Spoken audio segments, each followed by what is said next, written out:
छत्रपती शिवाजी महाराज की, धर्मवीर छत्रपती संभाजी महाराज की, भारत माता की, भारत माता की।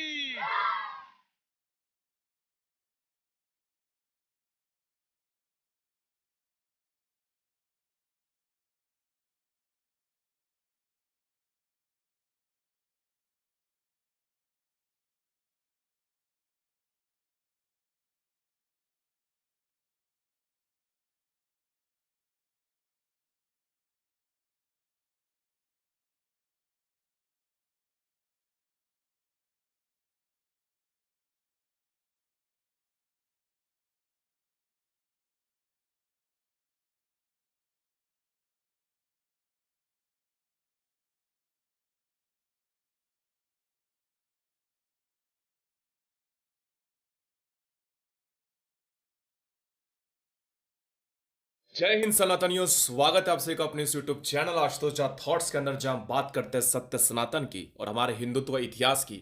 आज के हमारे स्पेशल वीडियो के अंदर आपको दिखाने वाला हूं मैं छत्रपति शिवाजी महाराज का लोहगढ़ किला। तो चलिए चलते हैं लोहगढ़ की ओर और देखते हैं लोहगढ़ की दुर्दशा।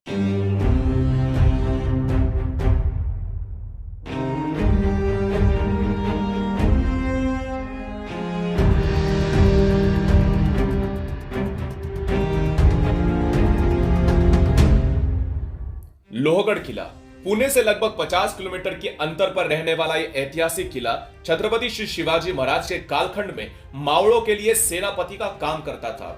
एक मावड़ा की तरह अपने छाती पर हर एक वार को झेलकर शत्रु की हर छोटी सी छोटी खबर को राजे तक पहुंचाने के लिए गुप्तहेर लोहगढ़ के ऊपर बिसावा रहते थे और लोहगढ़ के ऊपर भी स्थित रहते थे।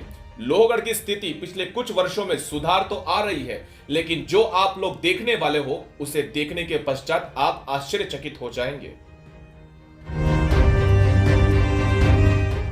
लोहगढ़ के ठीक सामने जो आप देख रहे हैं उसका नाम है विसापुर।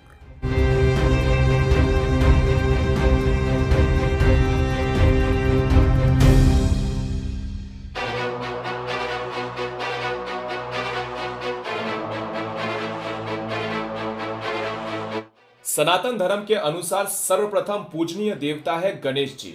छत्रपति शिवाजी महाराज कितने ज्यादा सनातनी थे और कितने धार्मिक थे, यह बात स्पष्ट होती है कि आप छत्रपति शिवाजी महाराज के किसी भी गढ़ किले पर चले जाइए, आपको सर्वप्रथम गणेश दरवाजा ही देखने के लिए मिलेगा, अपितु हनुमान दरवाजा मिल जाएगा या फिर नारायण दरवाजा दिख जाएगा।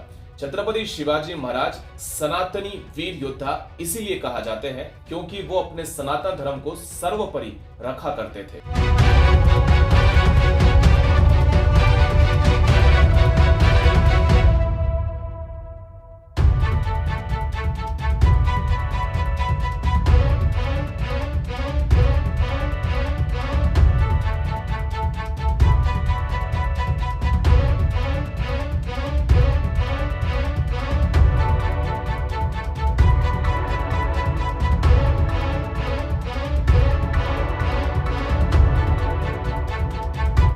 ये है छत्रपति शिवाजी महाराज की शिवकालीन तोप। अब आप लोग सोच रहे होंगे कि ये तोप यहां पर आई कैसे, तो आपके जैसे ही सनातनियों ने अपने कंधे पर उठाकर रात दिन पसीना बहाकर नीचे से इस तोप को लोहगढ़ के ऊपर जाकर रखा, ताकि हम और आप जब भी लोहगढ़ पर जाए तब इस तोप के दर्शन लेकर अपने पूर्वजों को धन्यवाद करें।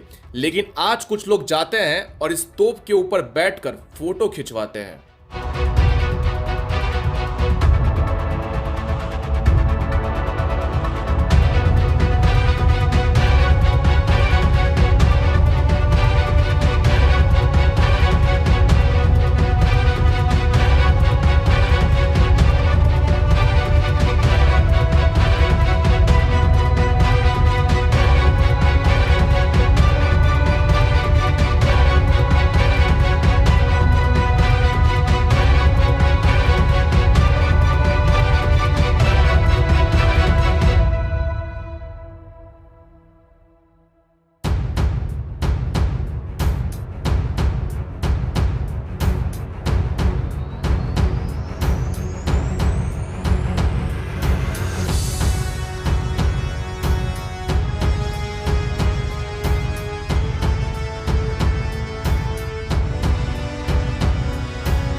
छत्रपति शिवाजी महाराज के गढ़ किलों की और एक विशेषता है।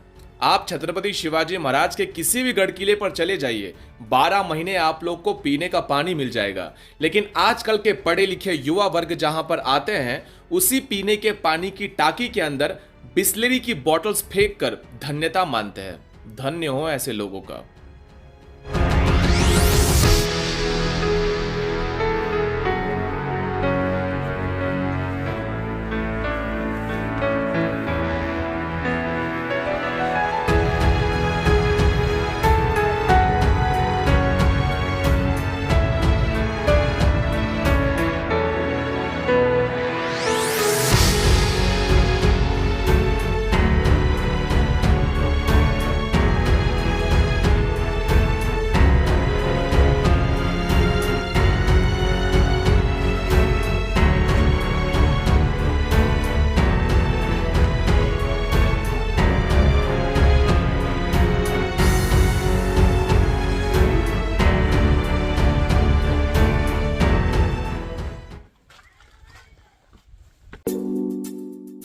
गणेश दरवाजा से प्रवेश करके हम नारायण दरवाजे के पास पहुंचे।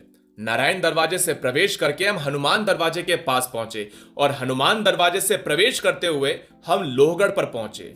लेकिन ये क्या आपको भी लग रहा है कि ये किसी प्रकार का मस्जिद है? बिल्कुल नहीं। ऐतिहासिक संदर्भ में यहां पर कोई मस्जिद है ऐसा कहीं पर भी उल्लेख नहीं है। लेकिन आपकी आंखों में धूल झोंकने के लिए छत्रपति शिवाजी महाराज के हर एक गढ़ किलों के ऊपर आपको इसी प्रकार का गुम्मद की आकार का एक वास्तुकला दिख जाएगा, जिसे कुछ लोग मस्जिद समझ बैठते हैं। आप लोग को मैं ऐतिहासिक प्रमाण दिखा चुका हूं कि यहां पर आप लोग को गणेश दरवाजे पर गणेश जी की मूर्ति नजर आ गई, हनुमान दरवाजे पर हनुमान जी की मूर्ति नजर आ गई। लेकिन यहां पर गुम्मद की आकार की होने के कारण कुछ लोगों ने इसे मस्जिद बनाने पर तुले हुए हैं और इसे आकार इस प्रकार दे दिया कि यह मजार भी है और लोग यहां पर आकर नित्य पूजा भी करते हैं, इनका पाठ भी करते हैं और कुछ बेवकूफ हिंदू यहां पर आकर दर्शन भी लेते हैं।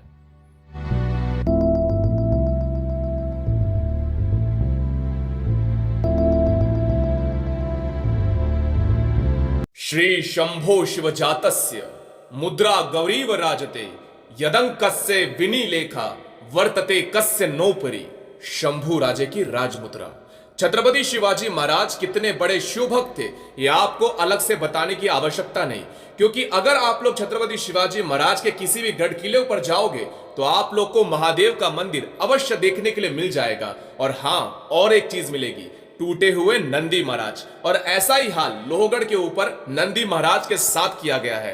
हाल फिलहाल में एक नए नंदी महाराज बैठा तो दिए गए हैं, लेकिन जो ऐतिहासिक नंदी महाराज है वो पास के तालाब में फेंक दिया गया था। और ये किसने फेंका था ये अलग से बताने की आवश्यकता नहीं। शिव भक्तों ने इस नंदी महाराज को बाहर निकाला और नंदी महाराज की अवस्था आज इस प्रकार से हो रखी है।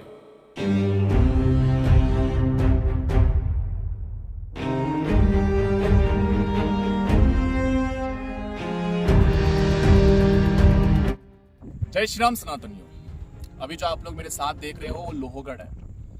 लोहगढ़ लोनावाला के पास में है। अब जो लोग जानते होंगे लोहगढ़ का इतिहास बहुत पुराना है और उससे भी ज्यादा पुराना है स्वयं लोहगढ़ का महादेव। लेकिन आज अगर आप लोग लोहगढ़ पर आओगे तो आपको ये दिखेगा। अभी जो आप लोग को यहाँ पर दिख रहा है वो बहुत ही छोटे पैमाने पर है। जो आप देख रहे हो बहुत छोटा सा है, इसलिए आप लोग को लग रहा होगा कि क्या ही फर्क पड़ता है। लेकिन ये गढ़ छत्रपति शिवाजी महाराज का है, इनका नहीं। और इन्हीं के चलते मैं बहुत समय से सोच रहा था कि लोहगढ़ पर आया जाए। अब कुछ लोग को इनमें भी नफरत नजर आएगी, लेकिन वो ये नहीं जानते कि इतिहास के पन्नों में इसका कहीं पर भी उल्लेख नहीं है। कोई कहां से आकर मरता है और यहाँ पर महाराज के इतिहास के गढ़ किलों के ऊपर अपनी मजार बना लेता है। ये तो आपकी वर्तमान की स्थिति है। और एक स्थिति दिखाऊंगा और क्यों लोहगढ़ को मुक्त कराना आवश्यक है ये आप लोग समझेंगे। जिस प्रकार से हमने विशालगढ़ की मुहिम के बारे में आप लोगों से बताया था, तत्पश्चात विशालगढ़ आज मुक्ति की ओर है। ऐसा ही हाल लोहगढ़ का हो रखा हुआ है और इससे भी एक बड़ा मजार अभी मैं आपको दिखाता हूँ। चलिए। जब मैं और मेरा साथी अतिक्रमण के पास पहुंचे तो दूर से ही हमने दो लोगों को देखा। वो अतिक्रमण के पास गए, पैर छुआ, माथा टेका और वहां की राख को अपने मस्तक पर विभूति की तरह लगाकर उनके पैर छूने लगे। मुझे तो लगा कि कोई गैर हिंदू है, इसलिए जब वो लोग वहां से लौट रहे थे तब मैंने उन्हें रोका और उनसे बातचीत की। बातचीत करने पर पता चला कि वो अज्ञानतावश वहां पर जाकर माथा टेक आए थे। वो दोनों महाराष्ट्र के नांदेड़ जिले से थे। मेरी उनसे अच्छी खासी बातचीत हुई और वो लोग आगे से ऐसा कुछ नहीं करेंगे, ऐसा मुझे उन्होंने आशय भी दिया और ऐसा विश्वास भी दिलाया कि आज के बाद हम केवल अपने हिंदू देवी देवता के आगे जाकर ही माथा टेकेंगे।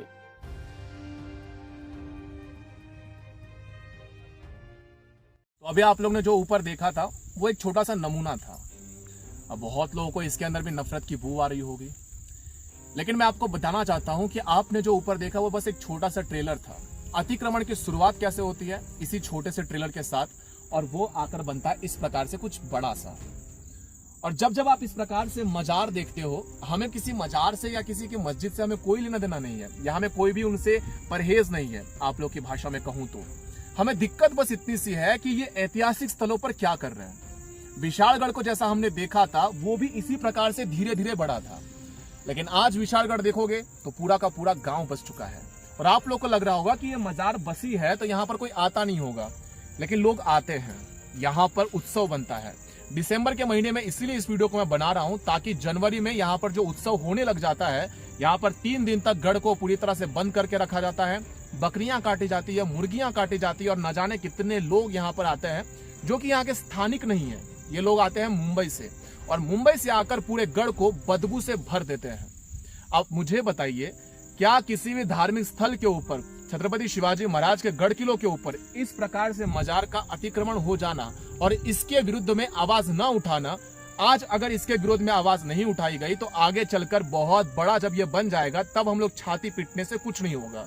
मैं यहाँ पर आया और मेरा यहाँ पर आकर आपको चीज दिखाने का एकमात्र उद्देश्य ऐसा था कि आप लोगों को आंख के सामने दिख सके कि छत्रपति शिवाजी महाराज ने यहाँ पे हनुमान दरवाजा बनाया, गणेश दरवाजा बनाया, नारायण दरवाजा बनाया, लेकिन यहाँ पर किसी मजार के नाम से या फिर किसी उनके नाम से किसी प्रकार का दरवाजा या फिर किसी प्रकार का तालाब नहीं बनाया गया था। एक छोटा सा मत यहाँ पर देता हूँ कि अगर जिनको भी इस चीज से दिक्कत है या मेरे इस वीडियो से दिक्कत है, मैं आप लोग को आह्वान करता हूं बड़े ही प्रेम तरीके से कि अगर छत्रपति शिवाजी महाराज ने अपने गढ़ किलों के ऊपर किसी भी मजार का निर्माण किया होगा तो हम भी जाकर मजार पर माथा टेक लेंगे, हम अपना हिंदू धर्म का त्याग कर देंगे। लेकिन अगर ये सारी चीजें ऐतिहासिक नहीं है, जिनका छत्रपति शिवाजी महाराज से कोई लेना देना नहीं, उसके बाद ये पिछले कुछ सालों में बना है, तो इन्हें हटाना जाना चाहिए। मैं इस वीडियो के माध्यम से आप लोगों से अनुरोध करता हूं कि ज्यादा से ज्यादा इस वीडियो को शेयर करें, इस वीडियो को जितना हो सके उतने लोगों तक पहुंचाएं। और हमने विशालगढ़ को मुक्त करने की सौगंध खाई थी, अब बारी लोहगढ़ की है। अगले वीडियो के अंदर मिलता हूं सनातन युग, तब तक के लिए